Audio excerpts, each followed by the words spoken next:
listening to the KINGDOMLUM podcast from the L.U.M.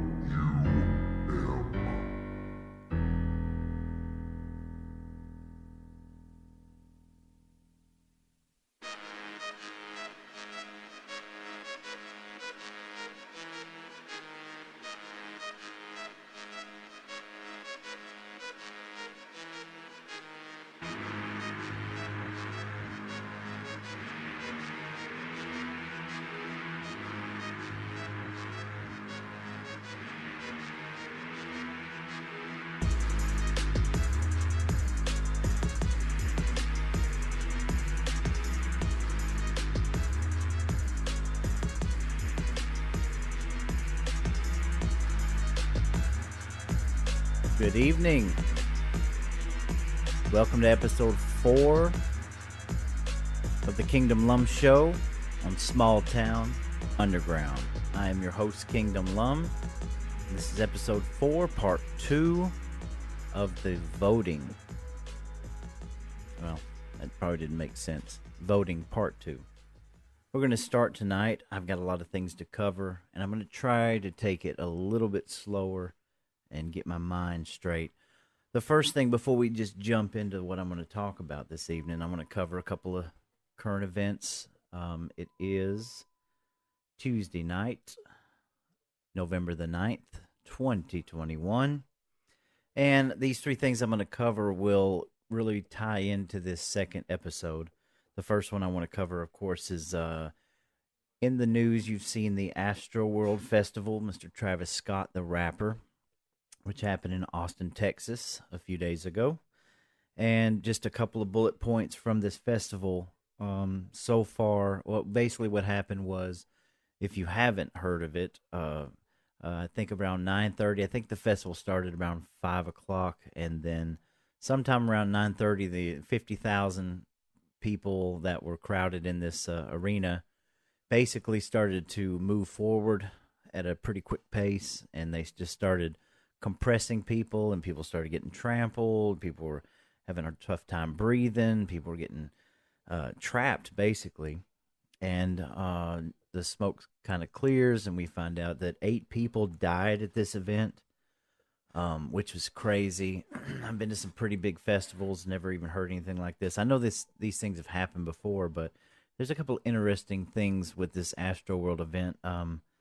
Number one, over the weekend, it went from about 5 to 8. Like I always say, knee-jerk reaction, right? The first stories that's going to come out about these things are not going to be all the facts. They're just trying to push this stuff out as quickly as possible, and then you have to let the smoke clear a little bit. You can kind of find out, exactly what's happening the further you go, right?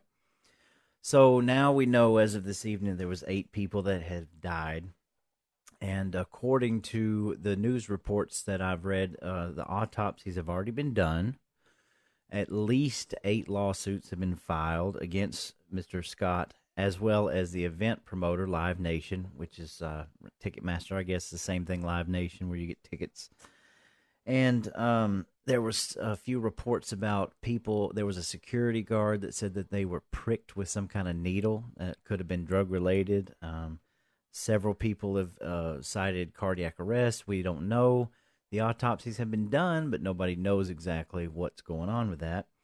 And the funny thing that I have woken up to this morning was reading several articles in the mainstream media about how these tinfoil hat conspiracy theorists are all talking about, oh, this was a satanic event, and they were sacrificing these victims, and these people are crazy, blah, blah, blah, blah, blah.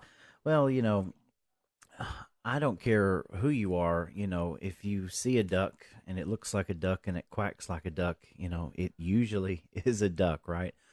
My point being that this wasn't a Baskin-Robbins festival where people were trying out ice cream, right? I mean, this event was pretty wild, and I'm not trying to judge the rapper or anything, but if you just look at the show that they were putting on and the way things happen, and I'm posting pictures now where you can see a lot of reports about the stage being like an upside down cross and things like that. A lot of this stuff has meanings, and what kills me about this story is that the mainstream will report on, oh, this is absolutely crazy. You can't say this. You can't say that it was some kind of satanic festival. Well, what was it?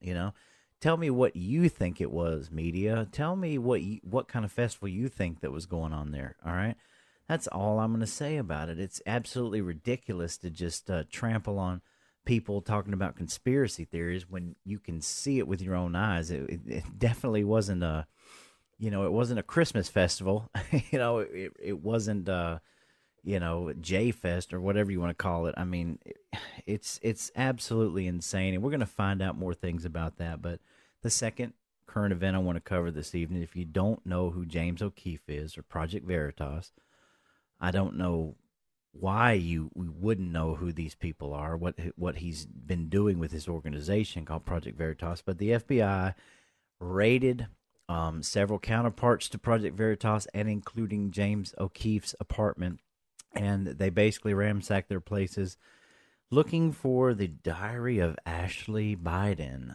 If you don't know about the story, I'm not going to talk much on it right now, but the thing is that I guess it was last year, an unnamed person had came to Project Veritas saying that they had this diary from Joe Biden's daughter, Ashley Biden, and it contained a lot of real critical information that was pretty messed up stuff. And Project Veritas, being an actual journalistic organization, long story short, decided not to publish that story because they couldn't corroborate whether it was true or not. And apparently whoever had the diary had been fishing around to different networks and nobody wanted to touch it. Neither did James O'Keefe, which to me shows what kind of people you're dealing with. The fact that they would not publish something like that because they couldn't verify it. And all of a sudden now we have the FBI, Joe Biden's FBI, raiding Project Veritas looking for this diary. I mean, it's very, very suspect, right? And I'm going to get into why I'm bringing these up because they'll tie into everything I'm saying. And then the third thing I want to cover, current event, is, of course, the Russiagate, right? The arrest. They just arrested a Russian national who worked on the Steele dossier for lying to the FBI, and they're charging with 5 separate counts of false statements, right? The guy's name is Igor Danchenko. And there's new developing information this evening that Durham might provide some damning evidence to this case. And if you listen to my episode 3, I covered the Steele dossier a little bit and about how this all ties into our election because we got pummeled with the Steele dossier and the media tried to make us believe that it was true. And now, no, I mean, it's not even a question of being debunked, right? I mean, it was a complete fabrication of lies, right? And all of a sudden now in November of 2021, the first heads start rolling for this. That's a little suspect, right? I mean, for crying out loud, Astroworld, we already have 8 autopsies completed. There's already 8 lawsuits against this rapper and the promoter, yet the Russia dossier is just sitting there, just, like a turtle. And I cannot believe. Like, I'm pointing this out because you can see the hypocrisy of what we're dealing with, and people think that we're crazy for talking about these things. Yet, literally, we've got spoon-fed lies for years, and now they're trying to turn it around on us, right? Like we're just a bunch of tinfoil hat wearing people. It's absolutely ridiculous. So, I'll tie these in here in a little bit. So we're going to continue on with episode 4, voting. Right now, keep in mind, I am expressly trying to tell people that not to go vote, right? Like that's not what I'm advocating at all. I'm asking this question, right? I'm asking it to you as well as I'm asking to myself. Like, why should I take the time to go and vote, right? And I really believe that in this, I'm soul searching here, and I think that I have the answer, and I'll be able to provide it in the next episode. But it's very important to me that we get these things out so that I can kind of, we can explore this together, because there's a lot of things that I think that need to be known that we don't necessarily know. So you definitely got to get out and go vote, right? We got to do our part. I mean, we've seen what happened in Virginia and New Jersey and all across the nation, actually, a lot of red waves coming through there, right? We're fighting against the narrative. So it's important and imperative that we vote, but let's continue on here. So we've asked the question why, right? So now I want to get a little personal. I want to talk about my state of Georgia, okay? So that we are going to cover what is the Election Integrity Act of 2021. You might ask yourself, what am I talking about? Well, the Election Integrity Act was what our legislature passed after the November elections. In fact, which was May the 10th of 2021, right? So let's break this down just a little bit. It started out as a bill in the House as HB 531, okay? And I'm going to post up some pictures about it. And right here we have from legiscan.com. It says it's a partisan bill, right? Engrossed on March the 1st, okay? That was at 50% progression, right? A bill to be entitled an act to amend Chapter 2 of Title 21 of the Official Code of Georgia annotated relating to elections and primaries generally, so as to provide that no election superintendents or boards of registrars shall accept private funding to provide for related matters, to repeal conflicting laws, and for other purposes, to repeal conflicting laws, right? And to amend the Title 21. Very interesting here. So, whether they know it or not, apparently our legislator thought that there were some issues with our voting system, right? I'm not talking about the Dominion system. I'm talking about they looked at the law and said, wow, there's a bunch of loopholes here that we need to contend to, right?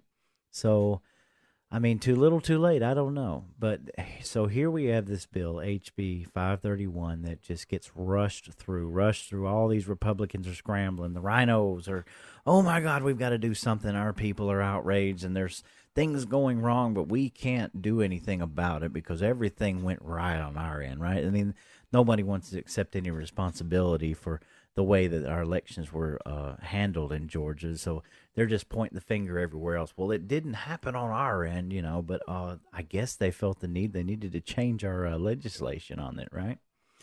So I'm going to try to post here, and I don't know if I'm going to be able to do it because I'm still messing with all my equipment, but I'm going to post this news video that I had found when HB 531 was going on, just so you can see how kind of, well, I don't want to use the word ridiculous, but you can see the media's portrayal. And on a state level, this wasn't mainstream. This was a county media station, I guess, or it was. I'll try to post it here and let it run through because it's only about a minute and a half long, so you can just kind of see because I would post the audio, but I really want to try to post this video so you can see the kind of pictures and videos they use and to further their narrative, right? But if I don't get to, maybe I can post a link. But it's pretty slanted, right? And I'll get to that in a second. So let's move along here.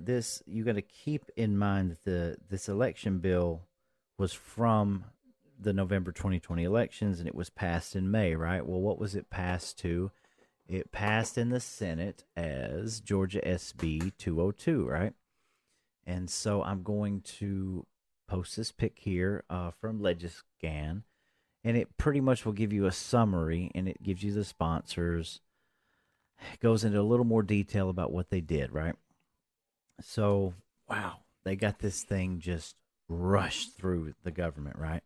I mean, obviously they started freaking out because of all this crap happening, and now I'm sure they're scared to death, because everybody can see 2022. But so here we have the Election Integrity Act, and I'm going to try to go over a few bullet points here on just about what this changed.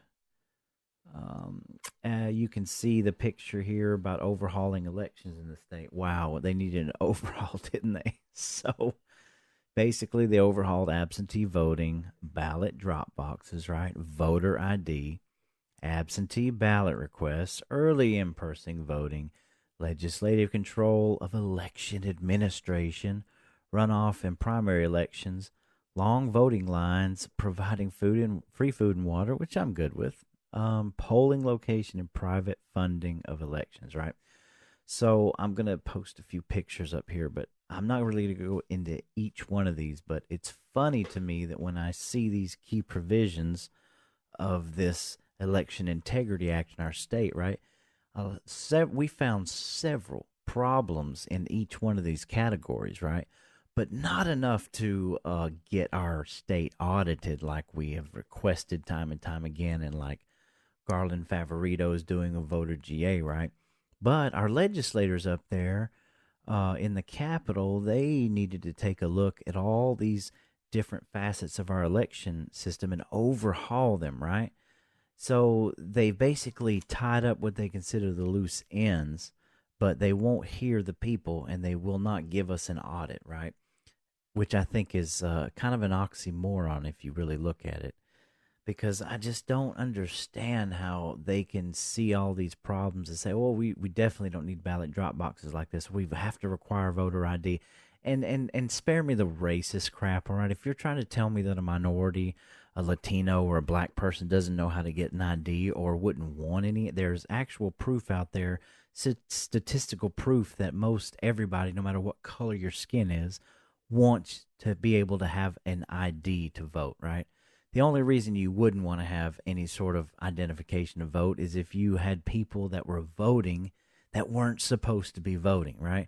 I mean, let's call it what it is. That's all it is. This does not restrict anybody from doing anything. And mind you, the state of Georgia will give you a free identification card. Okay, you basically have to call a number and you can request a voter. Just an identification card. That's all you need to vote. And anyway, it goes into so much more, and it's up to you to look into this stuff, right? So now they call this the common sense law. Voter integrity in several states have passed this, all right? Well, I mean, I want to ask the question, why weren't all these integrity bullet points already in the law? Like, how did we get to this point? So you're saying we had COVID and people got to pass special regulations and nobody's paying attention. Nobody knows what's going on. And now all of a sudden, 2020, Mr. Raffensperger tells us that there's absolutely no fraud whatsoever with our voting system. However, we need to fix several things in our election process, and we're going to fix them today, 6 months after. I mean, they got to rush this stuff through. So you kind of get the picture that I'm painting for you. It's like things are not what they seem. They don't add up, right? It's crazy to me. I mean, these are common sense voter laws that they shouldn't even be federalized. I'm saying that there's states' rights to vote, but why weren't these protections already in place? How did we get to the point where we could even question our election system? You understand what I'm saying? You want to ask me why or tell me to vote, and I'm asking you, why should I vote, right? Because these integrity laws that were voted in 2021, but where were they before this election? I mean, so you're telling me that this whole time we've been compromised, right? So you don't want to admit on your end that there could be something wrong, especially in some of these counties, right? You're trying to say that I'm crazy for asking these questions, but you turned around and you passed this huge voter integrity law, which got scrutinized all over the country. And now, I mean, nobody can argue with it, but why weren't these protections in place, right? Now, this may not prove fraud on its own, and it certainly highlights major holes in our election integrity, like I said. But it just seems strange that the Secretary of State, Brad Raffensperger, spent the last year deflecting any kind of election mishandling, yet he and our own Governor Brian Kemp, along with other state government officials, felt the need to rush this bill, right, in order to tighten it up. And as I say, it might be too little too late. Who knows? Because the damage has absolutely been done, right? So another thing I wanted to bring up, and I'm not tooting my own horn, but after the November elections, we had a special runoff election, right? If you remember in the state, it was a huge because it basically took over the state and took it out of most Republican majority hands, right? We still have a Republican majority, I believe, in the House, and I think in the Senate. I'm gonna have to double check that, but The special election was between Kelly backstabbing Loeffler, right, and Raphael Warnock of the Senate, and you had David Perdue and John Ossoff, right? So it's a special election. Well, after November, I had several of my friends that we had conversations about this. You got to remember, Q was going on, all these things were going on. We're fixing to have blackouts. Everybody's paranoid. Everybody's pissed off because all these things are going on. And we're going to have this huge red wave. We're going to win this runoff. We're going to win this runoff. And I asked several of my friends, I said, listen to me. I said, we're not going to win this runoff. What do you mean we're not going to win this runoff? Well, what makes you think we're going to win this runoff? Are you kidding? We're going to have the biggest voter turnout. I said, name one thing that's changed with our election process since November. Nothing had changed in our election process. What made you think? The only difference that had changed between November and January was that Miss Stacey Abrams was getting millions and millions and millions more voters registered, and they were still able to do absentee ballots and drop boxes and every other thing else that they wanted to do. So if you see, my whole point here is that we had the special election runoff, right? And nothing had changed from November to January. How did you think the outcomes were going to be any different, right? So I knew way ahead of time that we were not going to win that runoff. But furthermore, so our elected officials, they're pointing the finger everywhere else. It's not us, it's this and that. They even pointed the finger back at the 14th district based on some statistics that said we didn't come out big enough, right? I mean, it just infuriates me, right? You see the pattern that I'm bringing to you. It's not just coming out of nowhere, worn down, right? So yeah, I had those conversations and I told people, and so now we have this Voter Integrity Act of 2021, and God only knows where we're going to be at, right? So let's move along here. I think I've proved my point there, and let's look again at Dominion voting systems, right? Let's take a little more personal look in Georgia, okay? So I'm going to give you some stats here. Dominion is the second largest seller of voting machines in the U.S. In 2016, its machines served 70 million voters in 1,600 jurisdictions.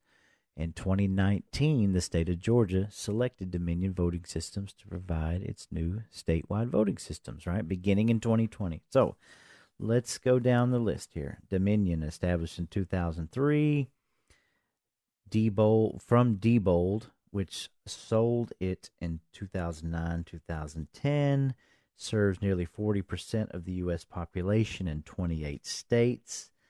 And another little tidbit that I'm going to get to in a later episode is that the company in 2018 was acquired by Staple Street Capital. You will hear Staple Street Capital come up again. It is a private equity firm. Shall I say BlackRock, Blackstone? I hope somebody's out there doing their homework. They can put the dots, they can connect the dots pretty easy, all right? Now, in 2019, Georgia signed a contract for 30,000 touchscreen machines, which cost $107 million for the state, right? It replaced our previous systems, which were 17 years old. The previous company was what I mentioned in episode 3, ESS, right? Electronic Service and Solutions, right? So they said there were complaints, right? Malfunctioning machines, unverifiable results, right? Wow. So you're telling me for the last 17 years, they've had all kinds of malfunctions in our election process as well as unverifiable results. So, wow. So that kind of tells you that we've had all kinds of election problems, right?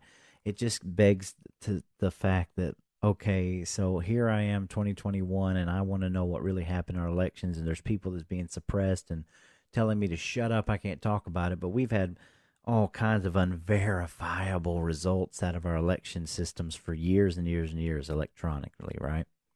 Now, part of this contract in Georgia was that they require paper ballots, right, which is what Dominion does.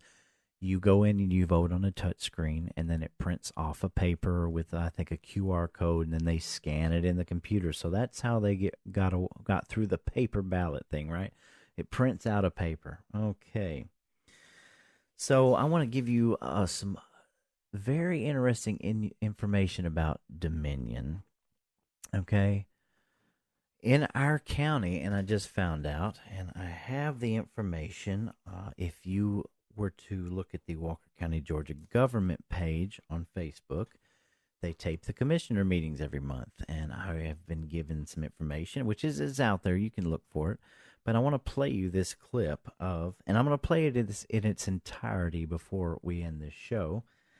And I want you to hear for yourself that basically what they're about to tell you is that after, I believe, a year or 2 year contract, the counties have to take over the basically insurance. They have to pay for these Dominion systems, right? And I'm going to go through it, and you can hear it for yourself about our county, and it'll tell you a little bit more. But the reason why I told you last episode in this is wherever you're listening to, whatever state you're listening to, you need to find out what voting machines that you're using, what company that you're using. You need to find out what responsibilities your own county has, because I'm about to play you my county's responsibilities. And it's pretty crazy when you think about it. So not only did we get kind of screwed with all this equipment, right? Because Georgia is a same state election system, meaning that every county in the state has to use Dominion. We have to use Dominion. We're in a 10-year contract, I believe, that, and it could be signed for like 10 more years. And every state now from county to county, it can vary about how you use the system, right? Certain counties can do certain things, right? But overall, all right, the entire state of Georgia has to use the Dominion voting systems. But after, you'll see here in just a second, as I'm fixing to play it, we're having to pay the insurance out of our taxpayer pockets, right? Now, you don't want to blame the commissioner. The commissioner can't do anything about this. I don't even think the county can do anything about this. This is literally a state contract. So if you want to get peed off at anybody, we need to start writing our constituents and find out more about this. But I'm going to play this for you now. And I'm going to play it in its entirety, and then I'll come back. Okay.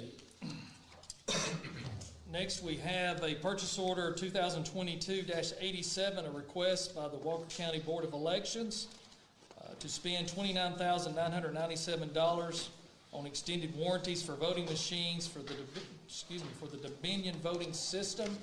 Funding will be from their 2022 budget for the election office. So at this time, we do have our chairman of our Board of Elections and also our election superintendent. Both are here with us tonight. So Ms. Danielle's going to come up first as our election superintendent. So we'll give you the floor unless you give us an overview of this request. Yeah, so like you said, we're here to discuss a warranty on our voting equipment. Currently, the state is maintaining that warranty because the state purchased this system at the beginning of last year. The voting equipment maintenance will fall to the counties December the 31st, 2021 is when the state will stop, and we will need to pick that up. So the vendor has presented, statewide counties with the warranty information. And when I presented this to my board, and we went through the process and the charges involved with an out of warranty repair versus replacing units versus putting a warranty on all of the equipment, the election board decided it would be best to go ahead with the warranty. We thought it was the most cost-effective way to fulfill our obligation with the state to properly maintain these units and keep them in working order. And as you stated, it is in our department budget for fiscal year 2022. Okay, so if I'm understanding this correct, I'm assuming that you have 180 voting machines. There is a lot of components to this system. There are 180 ICX touchscreen units. Okay. There are 27 scanner units, and then one central scanner and one ballot on demand printer. So in essence, what you're saying, there's some networking of units, but you have 180 of the actual touch screen. Right, the machine that you touch Gotcha. Okay. is 180 of those. Sense. Okay. And so I know that y'all's board really looked at this in detail to try to determine if this was the best use of the funds. So how was that vote of your board? Was that a unanimous vote? Oh, yes, Okay, was a unanimous vote of your board? it was. Okay. Any additional questions of the board? I do, Sure. and I've asked it, and then y'all have clarified it for me, but I still want to understand. Sure. I'm not a big fan of the Dominion machines myself, that's just personal. But I need to understand, is there a state law that mandates us using these? And if it is it an OCG? Do we have a section on that? It is. In 2002, it went into legislation that the entire state of Georgia would use a uniform system. And at that time, it was the Diebold system. That system was in use from 2002 until the end of 2019. And then that's when legislation allocated money and the Diebold system was purchased and allocated to the entire state. So basically, we've got this system, and we're stuck with it as long as the state is using this system. We do have to use it as long as the state is using this So system. we've got this equipment that's got to be maintained. Absolutely. Thank you. You're welcome. Any other questions for Danielle? Okay. Jim, do you have anything you'd like to add? Yeah, I could add a couple of thoughts. Okay, now that was the first part of that. You heard it there, folks. Our counties are having to pick up, in, I guess, from different scenarios. We're having to pay nearly $30,000 a year to maintain these systems, right? That's part of the legislative contract of the state. So here we are, not only stuck with Dominion, we have to vote on these Dominion systems, and there's no way, I guess, that we're ever going to get out of it, especially with our current legislative people in office, right? Because they keep pointing the finger everywhere else. No, it's not us. No, nothing happened here. But yet they change our election and laws to make it have more integrity. And yet here we are now, and the counties are having to pay these bills for this equipment, right? So I'm going to play you the other half of this. I thought it was pretty interesting. Just listen here. Thank you, Danielle. First of all, thanks to Danielle for doing yeoman's work in her due diligence for this. Granted, we are have been in constant contact with state officials about the matter. She has, and then I've been exposed to others in the state at different times about this. The state dictated with the legislature what equipment we have. The state does not dictate that we have to have the warranty. However, the technical experts associated with the state, with Secretary of State's office, how shall I phrase this, use the term, look carefully about not doing it. And so the bottom line is, it would appear to us, I'm not a high-risk person. You know, I don't gamble. I don't like to gamble a lot. And it was a unanimous agreement of the 5-member board of the Board of Elections that we were running a high risk to the county by assuming the responsibility for paying for repairs on an individual basis, that this was more cost effective to the county. There are no authorized repair centers. They must be done under state authority with the manufacturer, no matter who the manufacturer is. And the state did look at numerous manufacturers, but we are dependent on them, and this seems to be the most cost-effective way to approach this. Now, these machines will have a life, and at some point there may be another one. But I really don't expect that to change. Now, y'all probably need to know that cities can do their own thing. They can purchase what they want to. However, in our case, we cities have an intergovernmental agency agreement with us for us to do it. Consequently, they are using the same equipment that you will find in Forsyth County or Chatham County in Savannah or any other county in this state. You're going to see, you're going to walk in and you will see common equipment. If there are questions? I just got one other question. Is this warranty, is it just for 1 year? 1 year. It's 1 year. Yes, it is. And it starts January 1, 22. 22. Yeah. It's, yeah, They got us. they do.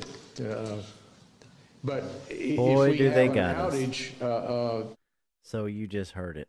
Basically, not only are we stuck with the Dominion voting systems, right, but we're stuck now with having to pay insurance. In this county alone, it's $30,000 per year that's going to come out of our pockets to keep this machinery upgraded, updated, in working condition.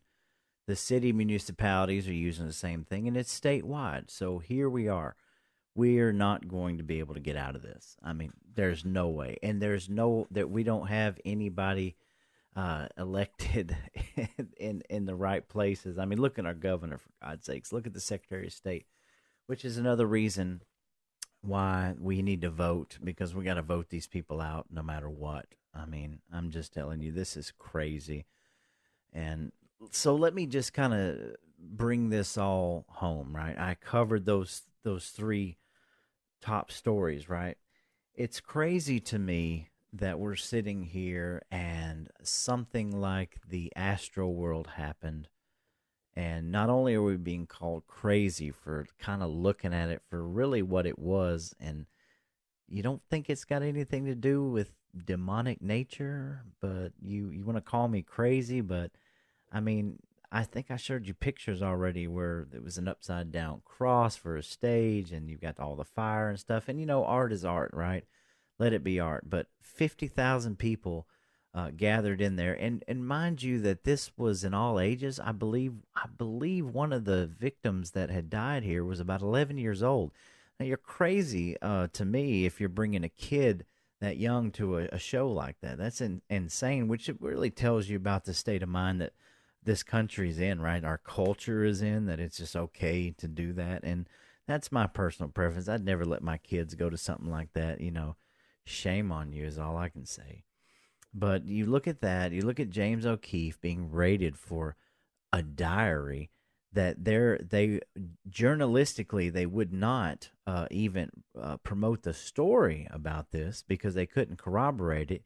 Yet we were fed years worth of the Steele dossier, some Russian peeing on bed crap that now not only is completely debunked, but now how long, a year and a half later, 2 years later, they've got made their first arrest for falsifying information. You see what I'm saying here?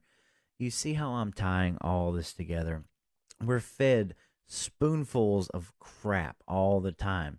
Yet if we turn around and we ask questions about these things, we get shut down, right? We have no leg to stand on. This is why I'm so passionate about this voting. Why? Tell me why that I should vote for these people that turn around and tell me that I'm crazy for thinking that something was not right with our election process, no matter who the president was, right? Because I've already showed you all of I showed you the documentaries from 2019, from that started in 2016. I showed you the Hacking Democracy 2005, 2006, right? All these things were going on before that election, all right?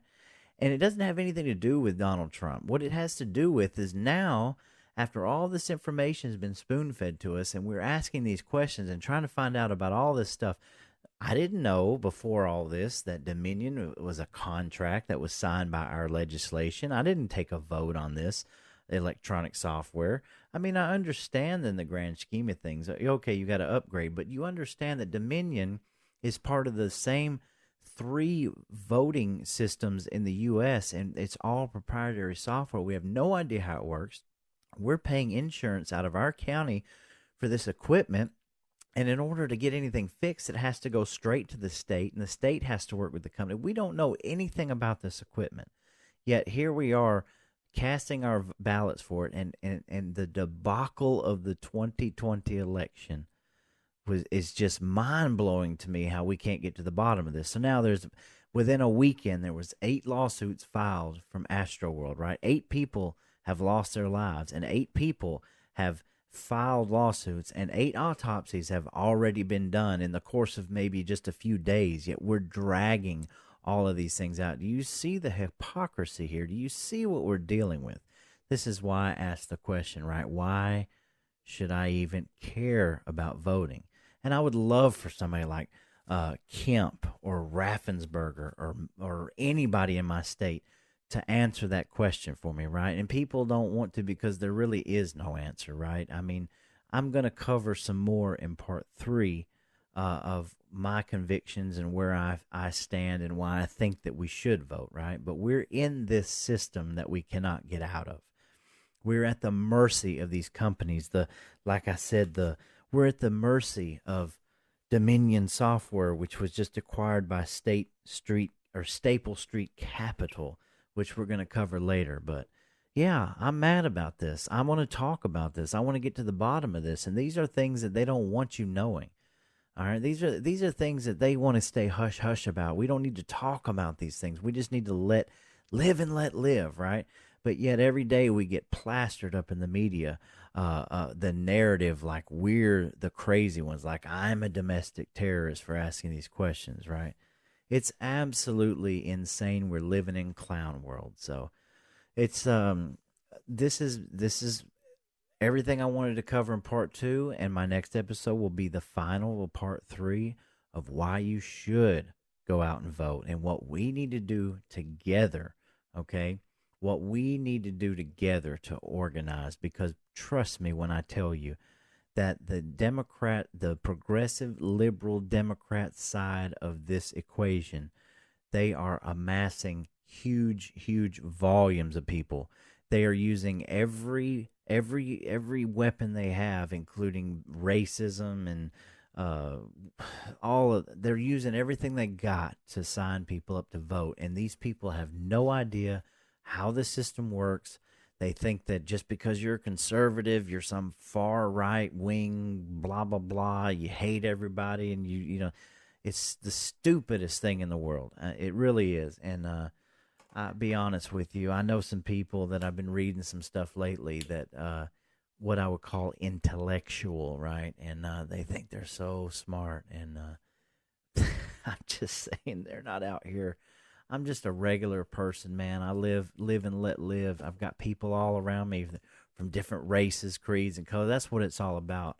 It's going to work and raising my family and trying to do good. And all I want to do is try to progress goodness in this world. And I'm sorry, but progressivism just doesn't get it. I mean, we're going to go dive into deeper about socialism and communism and where this world's going, but I don't think we're going to be able to stop it. But I tell you right now, I'm putting my foot down to where I stand. And when that line gets there, we'll see how many people are standing there with me.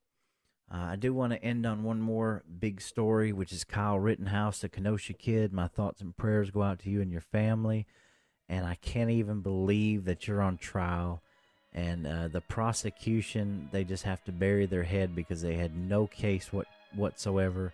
And I'm surely praying tonight that the judge just stops this whole stupid fiasco and says, look, you've got no case, let the kid go. So long live the Kenosha kid. And if you think that's bad, people, I'm telling you, you keep pushing us. You keep pushing the ones that just want to be left alone. I mean, that's all I want to say about that. But this is the KINGDOMLUM Show with episode 4, Voting 2. Please like and share and subscribe. Help me build this channel. Help me get better at what I'm doing. Throw me some comments. Give me some ideas on what we can do. I've got a lot of shows planned, and I'm going to try to do this through working and raising kids and, you know, just regular life. But I appreciate you listening and checking out. And as always, let's go, Brandon.